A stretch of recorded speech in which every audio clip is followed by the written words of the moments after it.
أعوذ بالله من الشيطان الرجيم بسم الله الرحمن الرحيم وصلى الله على محمد وعلى آله الطيبين الطاهرين الذين أذهب الله عنهم الرجس وطهرهم تطهيرا اللهم صل على محمد وآل محمد ولعنة الدائمة الباقية على أعدائهم ومنكر فضائلهم وغاصب حقوقهم أجمعين من يوم عداوتهم إلى قيام يوم الدين أما بعد عباد الله أوصيكم ونفسي بتقوى الله فإن التقوى خير الزاد وبها المعاد وتنفع يوم لا ينفع فيه مال ولا بنون إلا من أتى الله بقلب سليم وصلى الله على محمد وعلى آله الطيبين الطاهرين اللهم صل على محمد وآل محمد وعجل فرجهم আমার প্রিয় দর্শক ও শ্রোতাবৃন্দ আসসালামু আলাইকুম ওয়া রাহমাতুল্লাহি ওয়া বারাকাতুহু। আপনাদের সকলকে আন্তরিক সালাম ও শুভেচ্ছা জানিয়ে আজকের অনুষ্ঠান ইসলাম ইন বাংলায় আপনাদেরকে স্বাগতম জানাই। আশা করি আপনারা যে যেখানে আছেন ভালো আছেন, কুশল ও মঙ্গলে আছেন, সুখে থাকুন, শান্তিতে থাকুন, সমস্ত প্রকারের দুঃখ কষ্ট থেকে মুক্তিতে থাকুন। আল্লাহ রব্বুল আলামিনের কাছে এই কামনা করি। যারা অসুস্থ আল্লাহ তাদেরকে সুস্থতা দান করুন, যারা ঋণে ভুগছে আল্লাহ তাদেরকে ঋণ মুক্তি করুন। ওইরূপ যাদের জীবনে কোনো প্রকারের অভাব বা অশান্তি আছে আল্লাহ রব্বুল আলামিন তাদের সকলের জীবনে সুখ শান্তি দান করুন ও সকলের মনোকামনা ও আশাকে পূরণ করুন। আমিন ইয়া রাব্বাল আলামিন। এই দোয়ার সঙ্গে আজকের পর্ব শুরু করতে চলেছি। আজ পবিত্র রমজান মাসের ২৬ তারিখ, সুতরাং সর্বপ্রথম আজকের দিনের দোয়া পড়ব ও তার ব্যাখ্যা করব। তারপরে আজকের রাত্রে কত রেকাত নামাজ কিভাবে পড়তে হবে সেটা বলবো। তারপরে আজকের দিনের ইসলামিক ইভেন্টস বা ইতিহাস আপনাদেরকে শোনাবো। অবশেষে আপনাদের পাঠানো প্রশ্নের উত্তর দেওয়ার চেষ্টা করব। তো আসুন সর্বপ্রথম আজকের দিনের দোয়া পড়ি ও তার অনুবাদ করি। বিসমিল্লাহির রহমানির রহিম। আল্লাহুম্মা ইজআল সাই ফিহি মাশকুরা ওয়া যামবি ফিহি মাগফুরা ওয়া আমালি ফিহি মকবুলা ওয়া আইবি ফিহি মাস্তুরা ইয়া আসমা'আস সামিঈন। হে আমার প্রতিপালক আল্লাহ রব্বুল আলামিন, আজ আমার পরিশ্রমকে, আমার মেহনতকে ধন্য করুন। মানে আমি আজকে আপনার উপাসনা, ইবাদত বা আপনার পথে যে নেক কাজ করব, যার জন্যে আপনি আপনার নেক বান্দাদেরকে ধন্যবাদ জানিয়েছেন। মনে রাখবেন, যখন কোনো বান্দা নেক কাজ করে, ভালো কাজ করে, আল্লাহর কথা মেনে চলে, আল্লাহ তাকে ধন্যবাদ জানায়। আর আল্লাহ যখন কাউকে ধন্যবাদ জানায়, তার নেকিতে বৃদ্ধি করে দেয়, আর তার সম্মানকে বৃদ্ধি করে দেয়, আর তার জীবনে সুখ শান্তি দান করে। সে যদি দান খয়রাত করে তো তার রুজিতে বৃদ্ধি করে দেয়। আল্লাহর তরফ থেকে এটা হচ্ছে ধন্যবাদ, যে আল্লাহ যে নেকিকে কবুল করেছেন তার পরিবর্তে আরও নেকির তৌফিক দান করেন। তাই হাদিসের মধ্যে উল্লেখ হয়েছে, এক নেকির পরে দ্বিতীয় নেকি, ওই নেকির জাযা এই দুনিয়ায়, আর এক বদির পরে অন্য আরেকটা বদি, ওই বদির সাজা এই দুনিয়ায়। একটা নেকির পরে যদি আমরা অন্য আরেকটা নেকি করার সুযোগ পাই, তার মানে আল্লাহ আমাদেরকে এই দুনিয়ায় তার নেক জাযা দিয়েছে, আরও নেকি করার তৌফিক দান করেছে। আমরা পরস্পর একের পর এক নেক কাজ করে যাচ্ছি। আর যদি কেউ বুরাই করে, খারাপ কাজ করে, আর আল্লাহ যদি তাকে সাজা না দেয়, বরং পুনরায় আরও সুযোগ পাচ্ছে বা আরও সে বুরাই করছে, তো একটি বুরাইয়ের পরে আর একটা বুরাই, বদি, খারাপ কাজ যদি সে করে, তো ওই দ্বিতীয় খারাপ কাজ তার প্রথম খারাপ কাজের সাজা। কেননা তার খারাপ কাজ যত বৃদ্ধি হবে, বদি যত বৃদ্ধি হবে, তার সাজা তত বাড়তে থাকবে। হয়তো এই দুনিয়াও সে কষ্ট ভোগ করবে, আর পরকালে তো সাজা পাবেই পাবে। তাই আমরা আল্লাহর কাছে বলছি যে আল্লাহ আমার পরিশ্রমকে আজ ধন্যবাদ জানাবেন। মানে আমি যে নেকি করব, আমি যেন আরও নেকিতে বৃদ্ধি পাই, আমাকে সেই তৌফিক দান করবেন। ওয়া যামবি ফিহি মাগফুরা, আর আমার গুনাহকে ক্ষমা করে দেবেন। আল্লাহ যখন কারোর কোনো গুনাহকে ক্ষমা করে দেন, তো আল্লাহ তখন তার মনে ওই গুনার প্রতি একটা ঘৃণা জাগিয়ে দেয় যদি কেউ অন্তর থেকে তওবা করে। এবারে সে যদি নিজের নাফসকে কন্ট্রোল করতে পারে সে বুরাই থেকে বেঁচে যায়। আর যে নিজের নাফসকে কন্ট্রোল করতে না পারে, শয়তান সবসময় আমাদেরকে ধোঁকা দেওয়ার চেষ্টা করছে। ইন্নান নাফসালা আম্মারাতুন বিসসু, নাফস সবসময় বুরাইয়ের দিকে আমন্ত্রণ জানাচ্ছে। নাফসে আম্মারা আর নাফসে লওয়ামা, মানুষের মধ্যে দুটি নাফস আছে। নাফসে আম্মারা মানুষকে ভুলের দিকে আমন্ত্রণ জানায়, আর নাফসে লওয়ামা বাধা সৃষ্টি করে। আল্লাহ এমন সিস্টেম রেখেছেন যাতে কালকে কোনো বান্দা এই কথা না বলতে পারে, আল্লাহ আমি অন্যায় দিকে যাচ্ছিলাম কিন্তু আমাকে কেউ বাধা দিচ্ছিল না। সর্বপ্রথম তার নাফস, তার বিবেক, তার বুদ্ধি তাকে বাধা দেয় যে অন্যায় করো না, পাপ করো না। কিন্তু মানুষ অন্যায় করতে করতে একসময় তার অন্তর কালো হয়ে যায়, তার নাফসে আম্মারা মজবুত হয়ে যায়, নাফসে লওয়ামা দুর্বল হয়ে যায়। তখন সে নাফসে লওয়ামার কথা শোনে না, নাফসে আম্মারা প্রভাবশালী হয়ে যায় আর বুরাইয়ের পরে তখন বুরাই করতে থাকে। তো আল্লাহ আমার গুনাহকে ক্ষমা করে দিবেন। ও আমালি ফিয়ে মকবুলা, আর আজ আমি যে নেকিগুলো করব আমার নেকি আমার আমলকে কবুল করবেন। ও আইবি ফিয়ে মস্তুরা, আর আমার সমস্ত খুদকে আয়েবকে লুকিয়ে রাখবেন। যে আয়েব হয়তো অন্যরা জানতে পারলে আমাকে লজ্জিত হতে হবে বা অসম্মান হতে হবে। তাই আল্লাহর কাছে যদি আমরা কেউ কোনো প্রকারের ভুল করে থাকি, গোপনে করে থাকি, কেউ জানে না আল্লাহ ছাড়া, তো আল্লাহর কাছে আমরা ক্ষমা চাচ্ছি যে আমার প্রতিপালক, যে গুনাহ আমি মানুষের নজর থেকে লুকিয়ে গোপনে হয়তো কোনো কারণে করে ফেলেছি, আল্লাহ আমাকে ক্ষমা করবেন।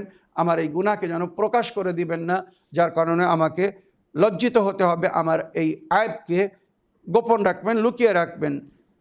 ওয়া আইবি ফিয়ে মস্তুরা ইয়া আসমা আসসামিন, এই সমস্ত ফরিয়াদ করনেওয়ালাদের ফরিয়াদ শুননেওয়ালা সবচেয়ে সুন্দর শ্রবণকারী হচ্ছেন আল্লাহ। আল্লাহর চেয়ে তো সুন্দর শ্রবণ শক্তি, শ্রবণকারী কেউ না। আল্লাহ আমাদের সকলের কথা শুনছেন। এক সময় বিশ্ব জগতের কত মানুষ, হাজার হাজার না লক্ষ লক্ষ পশু পাখি আল্লাহর সৃষ্টি আল্লাহকে স্মরণ করছে, আল্লাহকে ডাকছে। আল্লাহ কিন্তু সকলের ফরিয়াদ শুনছেন, সকলের ডাক শুনছেন। তাই দোয়ার মধ্যে উল্লেখ হয়েছে যে আল্লাহ কেমন শক্তি রাখেন, শ্রবণ শক্তি, যে একসঙ্গে হাজারো মানুষ আল্লাহকে স্মরণ করছে। রমজান মাসে ইফতারের সময় হলে, সেহরির সময় হলে, সাহারের সময় হলে কত মানুষ একসঙ্গে আল্লাহর উপাসনা করে আল্লাহকে ডাকছে, যা সেই নিজের মনের কথা আল্লাহর সঙ্গে বলছে। আল্লাহ সকলের কথা শুনছেন। এমন হচ্ছে না যে আল্লাহ একজনকে শুনছেন আর অন্য আরেকজনকে শুনছে না। আমাদের সামনে যদি একসঙ্গে কয়েকজন কথা বলে, আমরা সবার কথা শুনতে পারি না। একজনের কথা কি দুজনের কথা হয়তো আমরা মন দিয়ে শুনতে পারি, কান দিয়ে শুনতে পারি, কিন্তু একসঙ্গে যদি 10 জন বলে, আমাদের সবার কথা শোনার শক্তি নেই, বোঝার শক্তি নেই একসঙ্গে। কিন্তু আল্লাহ রাব্বুল আলামিন এমন শক্তির মালিক যে এই পুরো বিশ্ব জগতের সমস্ত বান্দারা, সমস্ত সৃষ্টি, পশু পাখি, প্রাণী, মানুষ সবাই যদি তাকে একসঙ্গে স্মরণ করে, জিন্ন ইনস সবাই একসঙ্গে তার ইবাদত করে, সে সকলের ইবাদতকে দেখছেন এবং শুনছেন। আল্লাহ রাব্বুল আলামিন আমাদের সকলের পক্ষে আজকের দোয়াকে কবুল করুন। আমিন ইয়া রাব্বাল আলামিন। এবারে আজকের রাত্রের নামাজ, আজ 26 রমজান, দিনগত রাত হবে 27 রমজানের রাত। আজকের রাত্রে 4 রেকাত নামাজ পড়তে বলা হয়েছে। মনে রাখবেন, আজকের রাত্রে 4 রেকাত নামাজ 2 রেকাত করে পড়তে হবে, নিয়ত হবে আমি 27 রমজানের রাত্রের 2 রেকাত নামাজ পড়িতেছি কুরবাতান ইলাল্লাহ। প্রতি রেকাতে সূরা আলহাম একবার আর সূরা মুলক তাবারাকাল্লাযী বিয়াদিহিল মুলক একবার পড়তে হবে। যদি কেউ এই সূরা মুখস্থ করে বা দেখে না পড়তে পারে, তখন এই সূরার জায়গায় সে 25 বার কুল হুয়াল্লাহু আহাদের সূরা পড়তে পারে। 25 বার না হলে 10 বার পড়তে পারে, 10 বার না হলে 7 বার, 7 বার না হলে 3 বার, 3 বার না হলে একবারও পড়তে পারে। ইনশাআল্লাহ আল্লাহ রাব্বুল আলামিন তার উপাসনা ইবাদতকে কবুল করবেন। এবারে 26 রমজানের ইসলামিক ইভেন্টস বা ইতিহাসে লেখা হয়েছে, আমার আহলে সুন্নাত ভাইদের নিকটে মনে রাখবেন, আজকের দিনগত রাত লাইলাতুল কদর, শবে কদরের রাত ওনারা বলে থাকেন। 27 রমজানের রাতকে আমার আহলে সুন্নাত ভাইরা শবে কদর পালন করেন বা শবে কদর বলেন।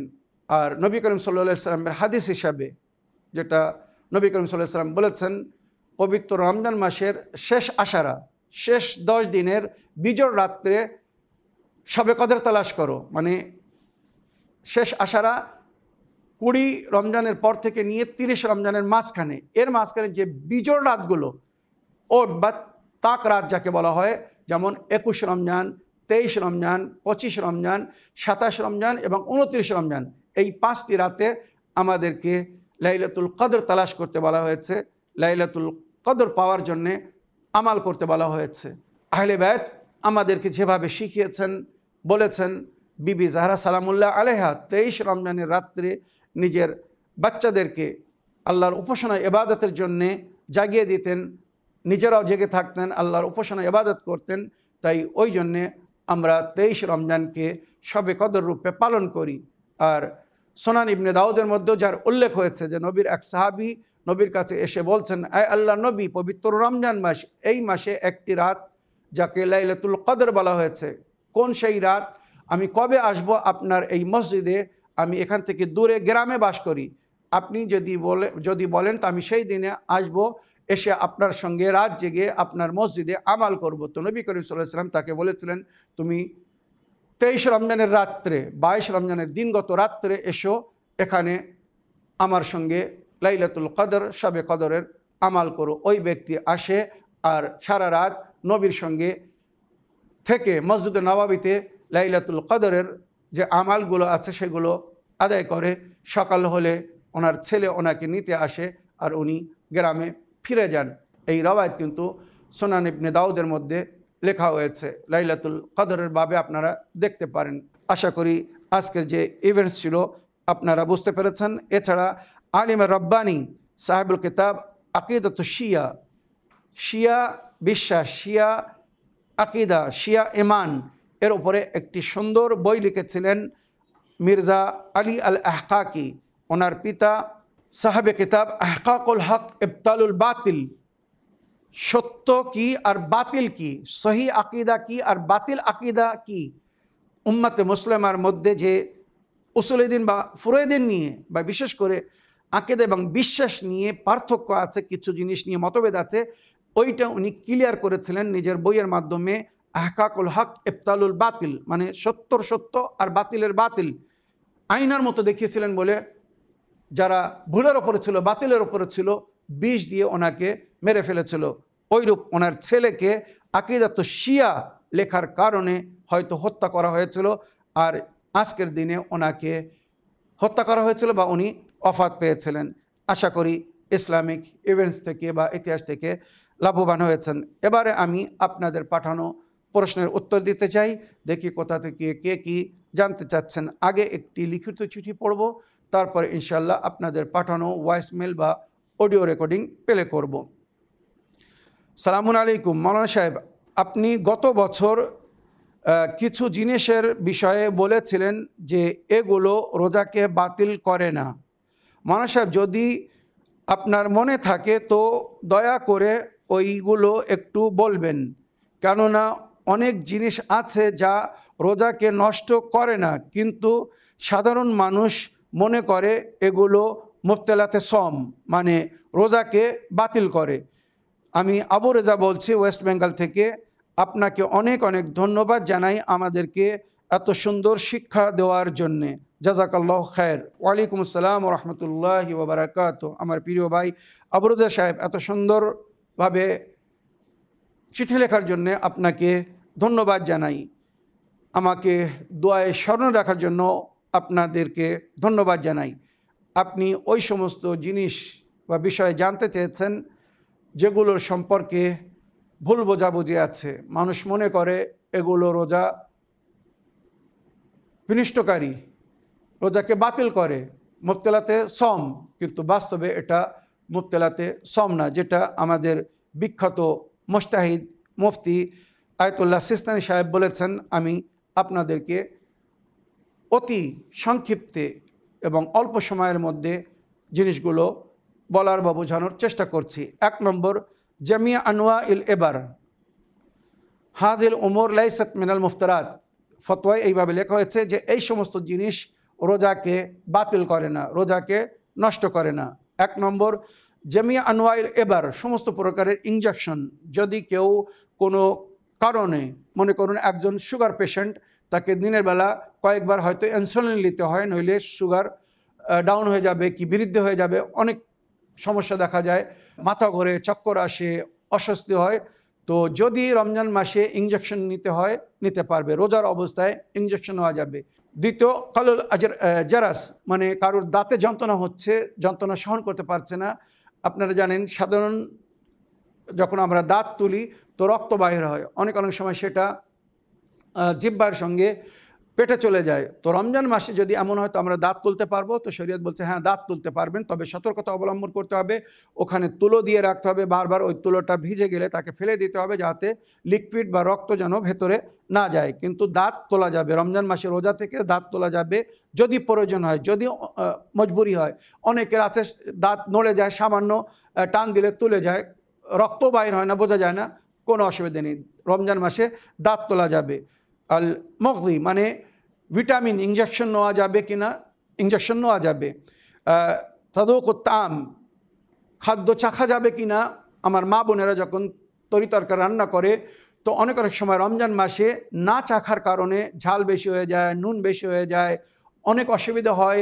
ইফতারের সময় যখন স্বামী বা পরিবারের লোকেরা খেতে বসে, সারাদিন ক্ষুধায় থাকে, এবারে যদি নুন বেশি হয়ে যায় তখন রাগারাগি হয়, বকাবকি করে, ঝাল বেশি হয়ে গেলে রাগ করে। তারা একবার ভাবে না যে মানুষটা রোজায় ছিল, সে হয়তো চাখতে পারেনি, নুন চাখতে পারেনি, ঝাল চাখতে পারেনি, কিন্তু তারা সেটা দেখে না।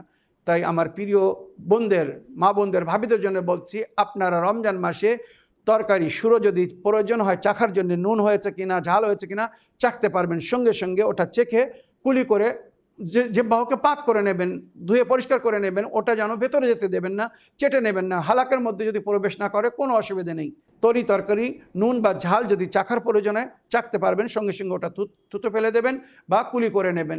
যদি জিহ্বা হতে কোনো খাদ্য লিকুইড হোক আর শক্ত হোক লাগলে রোজা বাতিল হয়ে যেত, তাহলে আমরা যে রমজান মাসে অজু করি, অজু করার সময় যে কুলি করি, তো পানি জিহ্বাহ লাগলে তো রোজা বাতিল হয়ে যাবে।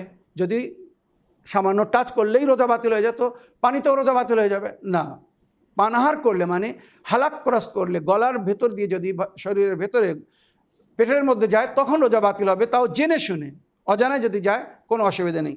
কাতরাতুল আইন ওয়াল উযুন, কাতরাতুল আইন ওয়াল উযুন, ওইরূপ আই ড্রপ বা এয়ার ড্রপ, মানে কানে অনেক সময় ড্রপ দিতে হয়, ওষুধ দিতে হয়, বা নাকে বা কানে, চোখে ওষুধ দিতে হয়, কোনো অসুবিধা নেই, এই সমস্ত ওষুধ দেওয়া যাবে।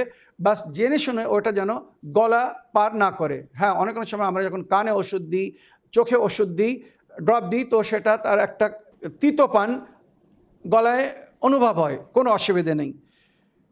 বালাগুল বাসাক ওয়াল বালাগাম, ওইরূপ মনে রাখবেন মুখের ওপরে অনেক সময় মুখের মধ্যে থুতু এসে যায়। আমরা যখন কথা বলি অনেক সময় তো মুখের মধ্যে থুতু এসে যায়, আমরা সেটাকে লিকুইড পান করতে থাকি, রোজা বাতিল হবে না। মুখের মধ্যে থুতু এসে গেলে বা অনেক সময় মানে কফ এসে যায়, তো বিনা কোনো মানে সাডেনলি তাওয়াজ্জু ছিল না, মানে জেনে শুনে না, কফ এসে গেছে হঠাৎ মুখের মধ্যে চলে গেছে, গলার মধ্যে চলে গেছে, এটা রোজা বাতিল হবে না। তবে জেনে শুনে মুখের মধ্যে যদি একবার কফ এসে যায় তো সেটাকে ফেলে দিতে বলা হয়েছে, সেটাকে গিলে নিতে মানা করা হয়েছে। মজগুত তামলে তেফিল, ওইরূপ বাচ্চাদেরকে চাবিয়ে কোনো জিনিস চিবিয়ে খেতে দিতে হচ্ছে, শক্ত জিনিস, সেটাকে আপনি দাঁত দিয়ে চিবিয়ে নরম করে তাকে দিতে পারবেন, নিজে খাবেন না, কোনো অসুবিধা নেই। বাচ্চাকে চিবিয়ে দেওয়ার পরে মনে কোনো একটা চকলেট, কোনো একটা শক্ত জিনিস আপনি একটু মুখের মধ্যে নিয়ে ওটাকে চিবিয়ে বাচ্চার মুখে দিয়ে দিলেন, পরে নিজে কুলি করে নিলেন, কোনো অসুবিধা নেই। ইদখালু তাহামিল জামেদা, ওইরূপ আপনারা জানেন ইনেমা করা মানে যাদেরকে কবজ হয়, কয়েকদিন ধরে পায়খানা হচ্ছে না, তো ইনেমা করা হয়। তো লিকুইড দিয়ে ইনেমা করলে তার রোজা ভঙ্গ হয়ে যাবে, কিন্তু কোনো শুকনো জিনিস দিয়ে, যেমন বিভিন্ন প্রকারের মেডিসিন পাওয়া যায়, স্টিক পাওয়া যায়, তার মাধ্যমে যদি ইনামা করানো হয় তো রোজা বাতিল হবে না। গতসুর রাস ফিল মা, ওইরূপ পানিতে যদি মাথা ডুবানো হয় তো রোজা বাতিল হবে না। আমরা একটা জিনিস বাল্যকাল থেকে শুনে আসছি, পুকুরে ডুব মেরে গোসল করলে, নদীতে ডুব মেরে গোসল করলে রোজা বাতিল হয়ে যাবে। এটা বলা হয়েছে পরিপূর্ণ শরীর যদি একসঙ্গে ডুব মেরে, মানে পুকুরে ডুব মারা হয় বা খালে বিলে ডুব মারা হয়, তখন সেটাকে মকরু বলা হয়েছে। তবে এটা মুবতলাতে রোজায় না, কারণ পুরো শরীর যদি একসঙ্গে পানির মধ্যে যায়, মেডিকেল সায়েন্স বলছে মানে পশমের লোমের গোড়া খুলে যায় আর শরীর পানি টেনে নেয়, তো ওই জন্য শুধু মাথা ডোবালে কোনো অসুবিধা নেই, মাথা বাইরে আছে, শরীর পানির ভেতরে আছে, কোনো অসুবিধা নেই, একসঙ্গে পুরো শরীরকে পানিতে ডোবাবেন না, এটা শরিয়াতে মাকরুহ বলা হয়েছে।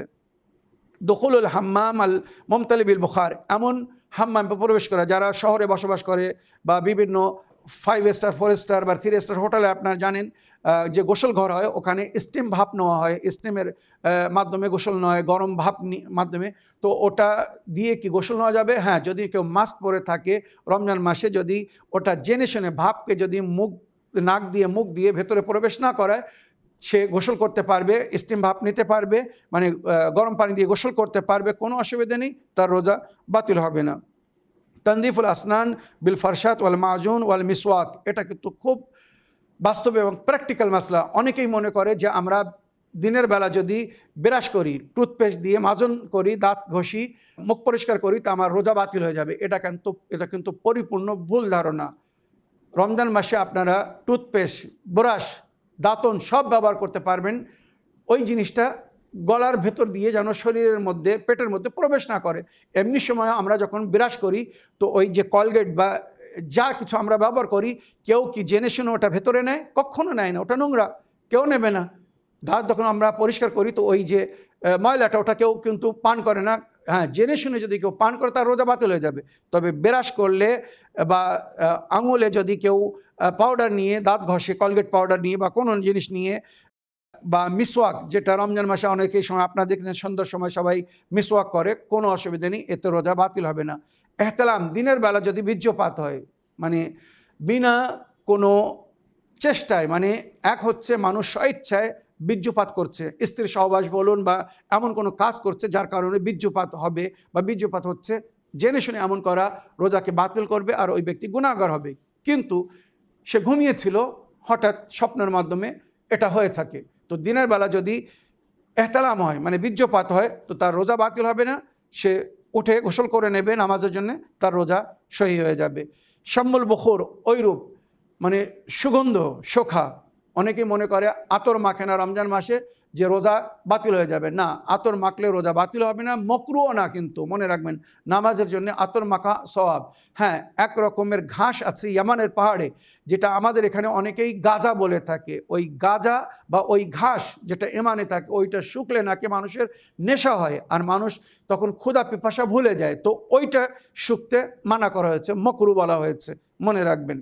খেতে না, শুধু শুকতে মানা করা হয়েছে। খাওয়া তো যদি গাঁজা হয় তো খাওয়া হারাম, আপনারা জানেন। সম্মুল বখুর মানে সুগন্ধ, যেগুলো লোবান বা অনেক সময় গন্ধক বা অনেক রকমের পাতা বা ডাল জ্বালিয়ে একটি সুগন্ধ করা হয়, এগুলো রোজাকে বাতিল করে না। তাবার রবিদ্যম, রোজার অবস্থায় ব্লাড টেস্ট করানো যাবে, রক্তদান করা যাবে, কোনো অসুবিধা নেই, এর জন্য রোজা বাতিল হবে না। ইস্তেমা আলুল অতর, ওইরূপ এতের মাখা, মনে রাখবেন, সেন্ট মাখলে রোজা বাতিল হবে না। আর তাকাইয় গায়রো আমাদিন, মানে উল্টি করা, বমি করা অনিচ্ছায়। এক মানুষ ইচ্ছাকৃতভাবে বমি করছে, এত খেয়ে নিয়েছে, অস্বস্তি হচ্ছে, গলায় আঙুল দিয়ে বমি করছে, এইভাবে বমি করলে রোজা বাতিল হয়ে যাবে। কিন্তু একজন মানুষ সফরে অনেকে গেলে তার বমি হয়, বাসে চড়লে, গাড়িতে চড়লে, বা দুর্গন্ধ শুকলে, হঠাৎ কিছু এমন দেখলে বা শুকলে বমি এসে যায়। তো অনিচ্ছাকৃতভাবে, মানে জেনে শুনে যদি বমি না করা হয়, তো ওই বমি কিন্তু রোজাকে বাতিল করবে না। ওয়াদুল কহল ফিল আইন, ওই রূপ চোখে সুরমা লাগালো, সুরমা লাগালে কিন্তু রোজা বাতিল হয় না। আমার প্রিয় ভাই, আশা করি আপনার প্রশ্নের আপনি উত্তর পেয়েছেন। এবারে আসুন আজকের এপিসোডের শেষ প্রশ্ন নিই।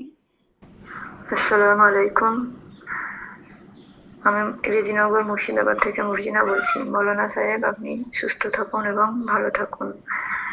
সত্য দ্বীন ও ইসলামকে প্রচার করার জন্য আপনাকে অনেক অনেক ধন্যবাদ জানাই। মৌলানা সাহেব, সূরা বাকারা আয়াত নম্বর 31 থেকে 39 পর্যন্ত ব্যাখ্যা করবেন। আল্লাহুম্মা সাল্লি আলা মুহাম্মাদ ওয়া আলি মুহাম্মাদ। এই প্রশ্নের উত্তরটি ইসলামের বাংলায় দিবেন। ওয়ালাইকুম আসসালাম রহমতুল্লাহি ওয়া বারাকাতুহু। আমার প্রিয় বোন, আপনার ভয়েসমেলের জন্য আপনাকে ধন্যবাদ জানাই।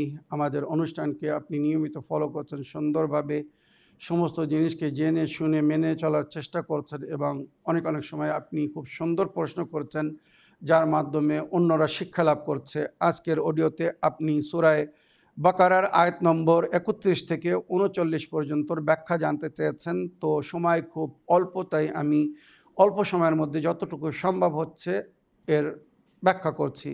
বিসমিল্লাহির রহমানির রহিম। ওয়া আল্লামা আদমুল আসমা কুল্লাহা সুম্মা আরাদাহুম আলাল মালাইকাতি ফাকালা আম্বিউনি বিআসমাই হাউলাই ইন কুনতুম সাদিকিন। আপনারা জানেন, যখন আল্লাহ রাব্বুল আলামিন আদমকে সৃষ্টি করেছিলেন আর বলেছিলেন ইন্নী জাইলুন ফিল আরদি খলিফা, আমি জমিনের উপরে আমার প্রতিনিধিকে তৈরি করতে যাচ্ছি, তখন ফেরেশতারা, জিন্নাতরা, অন্য মখলুকাতরা অবরোধ করেছিল বা অবজেকশন জানিয়েছিল, আল্লাহ আমরা তো উপাসনা করছি, ইবাদত করছি, আপনার হুকুম মেনে চলছি, তাহলে আপনি কেন এদেরকে নিজের প্রতিনিধি তৈরি করতে যাচ্ছেন? তখন আল্লাহ বলেছিলেন ইন্নী আলামু মা লা তা'লামুন, যা আমি জানি তা তোমরা জানো না। সুতরাং এরপরে আদম নবী আলাইহিস সালামকে আল্লাহ সৃষ্টি করেছিলেন আর কিছু নামের শিক্ষা দিয়েছিলেন। এই নাম ছিল নবী ও নবীর আহলে বায়তের নাম, পঞ্জতনে পাক, 12 ইমাম, 14 মাসুমিনের নাম, যেটা তাফসিরে লেখা হয়েছে। যে নামের ওসিলায় আল্লাহ আদম আলাইহিস সালামের তওবাকে কবুল করেছিলেন, নূহ নবীকে নিজাত দিয়েছিলেন, ইব্রাহিম নবীর জন্য আগুনকে ফুলে পরিবর্তন করে দিয়েছিলেন, জানাবে মূসা নবীর জন্য নীল দরিয়ায় রাস্তা করেছিলেন, ঈসা নবীকে শত্রুর আঘাত থেকে বাঁচিয়ে আকাশে তুলে নিয়েছিলেন। সমস্ত আল্লাহর ওলি আউলিয়াদের দোয়া যাদের ওসিলায় কবুল হয়েছিল তানারা ছিলেন নবীর আহলে বায়ত। তাই নবী বলেছিলেন লা তুকবাল আমালুল উম্মাহ ইল্লা বিওলায়াতিন আহলে বায়ত, আমার উম্মতের কোনো আমাল কবুল হবে না, দোয়া, নামাজ, রোজা, হজ, যাকাত, যা কিছু বলুন, ইল্লা বিওলায়াতিন আহলে বায়ত, আমার আহলে বায়তের ওলায়াত ছাড়া। তো সেই আহলে বায়তের নামের শিক্ষা দিয়েছিলেন আল্লাহ আদম আলাইহিস সালামকে। সুম্মা আরদাম আলাল মালায়েকাতে, তারপরে মালায়েকা ফেরেশতাদের সামনে পেশ করলেন। ফাকালা আম্বিউনি বিআসমাই হাউলাই, আল্লাহ ফেরেশতাদেরকে বললেন আমাকে ওই সমস্ত নাম বলো যার বরকতে বা যার মায়া, যার মহব্বতে, যাদের ভালোবাসায় আমি সব কিছু সৃষ্টি করেছি, জমিন ও আসমান, যেটা হাদিসে কেসার মধ্যে উল্লেখ হয়েছে। তো আল্লাহ ফেরেশতাদেরকে, জিন্নাতদেরকে বললেন তোমরা নাম বলো, ইন কুনতুম সাদিকিন, তোমরা যদি নিজের দাবিতে সত্যবাদী হয়ে থাকো। কালু সুবহানাকা, হে আমার প্রতিপালক আপনি পাক পবিত্র, লা ইলমা লানা ইল্লা মা আল্লামতানা, আমরা কিছু জানি না, শুধু ততটুকুই জানি যেটা আপনি আমাদেরকে জানিয়েছেন, বলেছেন। ইন্নাকা আনতাল আলিমুল হাকিম, আপনি সমস্ত বিষয়ে জ্ঞান রাখেন, সমস্ত হিকমতের মালিক আপনি। কালা ইয়া আদম, এবারে আল্লাহ আদম আলাইহিস সালামকে বললেন ইয়া আদম আম্বিউহুম বিআসমাইহিম, আপনি তাদের নাম বলুন, বা আদম তুমি তাদের নাম বলো, যাদের সাদকা, যাদের ওসিলায় আমি এই জমিন ও আসমান বা এই বিশ্বজগৎ সব কিছুকে সৃষ্টি করেছি। ফলাম্মা আম্বাহুম বিআসমাইহিম, যখন আদম আলাইহিস সালাম ওই পঞ্জতনে পাক 12 ইমাম 14 মাসুম আলাইহিস সালামের নাম বলে দিলেন, কালা আলাম আকুল লাকুম ইন্নী আ'লামু গায়বাস সামাওয়াতি ওয়াল আরদ, তখন আল্লাহ ফেরেশতাদেরকে বললেন আমি কি তোমাদেরকে বলেনি যে আমি এই জমিন ও আসমানের সমস্ত গোপন খবর রাখি। ওয়া আ'লামু মা তুবদুন ওয়া মা কুনতুম তাকতুমুন, তোমরা যেটা প্রকাশ করো বা যেটা গোপন রাখো মনের মধ্যে তারও আমি খবর রাখি। মানে আল্লাহর উপরে এরা অভিযোগ করছিল যে আমরা আপনার উপাসনা ইবাদতের জন্য যথেষ্ট, আপনি মানবজাতকে এই সম্মান কেন দিচ্ছেন? তখন আল্লাহ বলছেন যেটা আমি জানি সেটা তোমরা জানো না, তোমাদের মনে কি চলছিল আমি তারও খবর রাখি। ওয়াইদ কুলনা লিল মালাইকাতি উসজুদু লিআদামা ফাসাজাদু ইল্লা ইবলিস আবা ওয়াস্তাকবারা ওয়া কানা মিনাল কাফিরিন। এবারে আল্লাহ ফেরেশতাদেরকে বললেন তোমরা এই আদমের সামনে নতশির হয়ে যাও, সেজদায় যাও, সেজদা করো, সেজদারত হও। ফাসাজাদু, সবাই সেজদায় চলে গেল, ইল্লা ইবলিস, ইবলিস কিন্তু সেজদা করলো না। আবা ওয়াস্তাকবারা, সে অস্বীকার করলো এবং অহংকার করলো। ওয়া কানা মিনাল কাফিরিন, আর সে কুফরের অন্তর্ভুক্ত হলো। মনে রাখবেন যারা আল্লাহর হুকুমকে না মানে তারা কুফরের অন্তর্ভুক্ত। সুতরাং আদমকে সেজদা না করার কারণে যেমন শয়তান ইবলিস কাফির হয়েছিল, ওইরূপ ইমাম রিদা আলাইহিস সালাম বলেছেন আমার জাদ আলী ইবনে আবি তালিবের ওলায়াত হযরত আদমের সেজদার মতো। আদমের সেজদা যারা করেনি তারা কাফির হয়ে গিয়েছিল, ওইরূপ আমার জাদ আলী ইবনে আবি তালিবের ওলায়াতকে যদি কেউ গ্রহণ না করে তো সে কখনো ইসলামের অন্তর্ভুক্ত হতে পারে না। ওয়াকুলনা ইয়া আদম উসকুন আনতা ওয়া যাওজুকাল জান্নাহ, আদম তুমি এবং তোমার স্ত্রী তোমরা দুজনাই জান্নাতে থাকো। ওয়াকুলা মিনহা রাগাদা, যা ইচ্ছা যেখান থেকে ইচ্ছা তোমরা খেতে পারো। হায়সু শি'তুমা, তোমরা যেখানে ইচ্ছা জান্নাতের এই ফুল বাগান ফলের বাগান থেকে পানাহার করতে পারো। ওয়ালা তাকরাবা হাযিহিশ শাজারা, কিন্তু একটা গাছ ছিল যেটা আহলে বায়তের জন্য বিশিষ্ট ছিল, বৈশিষ্ট্য ছিল, ওই গাছের নিকটে যাওয়া মানা ছিল। লা তাকরাবা হাযিহিশ শাজারা, এই গাছের যেন নিকটে যেও না। ফাতাকুনা মিনাজ জালিমিন, যদি তোমরা ওই গাছের নিকটে যাও তোমরা নিজের ওপরে জুলুম করবে, তারপরে যেটা হবে তার জন্য তোমরা নিজেরা দায়ী হবে। ফাআযাল্লাহুমা শায়তানু, আপনারা জানেন আদমকে সিজদা না করার কারণে শয়তানকে জান্নাত থেকে প্রতারিত করে দেওয়া হয়েছিল। সুতরাং সে প্রতিশোধ বা বদলা নেওয়ার জন্যে কি করলো, আদম হাওয়াকে আল্লাহর যে মানা ছিল সেই মানা থেকে মানে বাধা সৃষ্টি করলো আর সহজ করে দিল, ওই গাছের ফল খেতে দিল। গাছের নিকটে যাওয়া মানা ছিল বলে আদম হাওয়া গাছের নিকটে যাননি, কিন্তু শয়তান ওই গাছের ফল এনে জানাবে হাওয়াকে দিল আর বলল আপনাদেরকে গাছের নিকটে যাওয়া মানা ছিল, আপনারা গাছের নিকটে যাননি, কোনো ভুল করেননি, কিন্তু ওই গাছের ফল বড় স্বাদিষ্ট, খুব ভালো, আমি আগে খেয়েছি, আপনারাও খেয়ে দেখুন। এইভাবে জানাবে হাওয়ার মাধ্যমে ওই ফল খাওয়ালো। রওয়ায়াতের মধ্যে উল্লেখ হয়েছে এটা ডালিম ফলও ছিল বা আপেল ছিল বা অন্য কোনো ফল ছিল, যা জান্নাতের একটি ফল ছিল, যে ফল আহলে বাইত ছাড়া অন্য কারোর জন্যে বৈধ ছিল না। যখন যেই জানাবে আদম হাওয়া ওই ফল খেলেন, কি হলো পরিণাম, ফাআযাল্লাহুমা শায়তানু আনহুমা ফাআখরাজাহুমা, জান্নাত থেকে বাহির করার একটা রাস্তা তৈরি করলো, মিম্মা কানা ফিহি, যার মধ্যে হযরতে আদম হাওয়া ছিলেন। কুলনা ইহবাতু, যখন ওই গাছের ফল খেলে নিলেন তো বাদাত সুআতুহুমা, রওয়ায়াতের মধ্যে উল্লেখ হয়েছে আল্লাহ ওনাদের পোশাককে খুলে নিলেন বা ওনাদের পোশাক নিজে নিজে খুলে গেল, নির্বস্ত্র হয়ে গেলেন, লজ্জাবোধ করছিলেন। সুতরাং আল্লাহ রাব্বুল আলামিন জানাবে আদম হাওয়াকে যখন এই অবস্থায় দেখলেন আর ওই ফল যখন খেয়েছিলেন তো ওনাদেরকে নিম্নচাপ শুরু হয়েছিল। বুদ্ধিজীবীর জন্য ইশারা যথেষ্ট, জান্নাত পবিত্র স্থান, ওখানে ওটা সম্ভব ছিল না। সুতরাং আল্লাহ বললেন কুলনা ইহবাতু বা'দুকুম লিবা'দিন আদুউন লাকুম, তোমরা এবার জমিনের ওপরে যাও। শয়তানও খেয়েছিল এবং ওই গাছের ফল আদম হাওয়া খেয়েছিলেন। এবার যখন নিম্নচাপ হলো তো নিচে পাঠিয়ে দেওয়া হলো, জমিনে পাঠিয়ে দেওয়া হলো। মনে রাখবেন এই দুনিয়াকে দুনিয়া কেন বলা হয় জানেন, দুনিয়া মানে নিম্নস্থান, নিচ্চ জায়গা, দানা থেকে দুনিয়া, দুনিয়া নিচু জায়গা। তাই আল্লাহ বললেন তোমরা এবারে নিচে নামো, দুনিয়ায় চলে যাও। ইহবাতু বা'দুকুম লিবা'দিন আদুন, তোমরা চিরস্থায়ী এক অপরের শত্রু, মানে শয়তান এবং আদম। মনে রাখবেন কিয়ামত পর্যন্ত আদম সন্তান আর শয়তানের মধ্যে একটি শত্রুতা আছে। যারা শয়তানের কথা শুনবে তারা আল্লাহর শত্রু হয়ে যাবে, আর যারা শয়তানের বিরোধিতা করবে তারা আল্লাহর বন্ধু হয়ে যাবে। ওয়ালাকুম ফিহিল আরদে মুস্তাকারুন, একটি বিশেষ নির্ধারিত সময়ের জন্য তোমাদেরকে এই জমিনে পাঠানো হচ্ছে। মুস্তাকারুন ওয়া মাতাউন ইলা হিন, যতক্ষণ আমার হুকুম না হবে তোমরা ফিরে আসবে না, এক সময় তোমাদেরকে আবার পুনরায় ফিরে আনা হবে। মিনহা খালাকনাকুম ওয়া ফিহা নুঈদুকুম ওয়া মিনহা নুখরিজুকুম তারাতান উখরা, যেটা আমরা মারা গেলে বলে থাকি, মাটি দেওয়ার সময় বলে থাকি, বা কেউ মারা গেলে যখন আমরা বলি ইন্না লিল্লাহি ওয়া ইন্না ইলাইহি রাজিউন, আমরা তো নিজের প্রতিপালকের তরফ থেকে এসেছি এবং তারই জন্য এবং তারই দিকে আমাদেরকে ফিরে যেতে হবে। তো এটাই একটা ইশারা।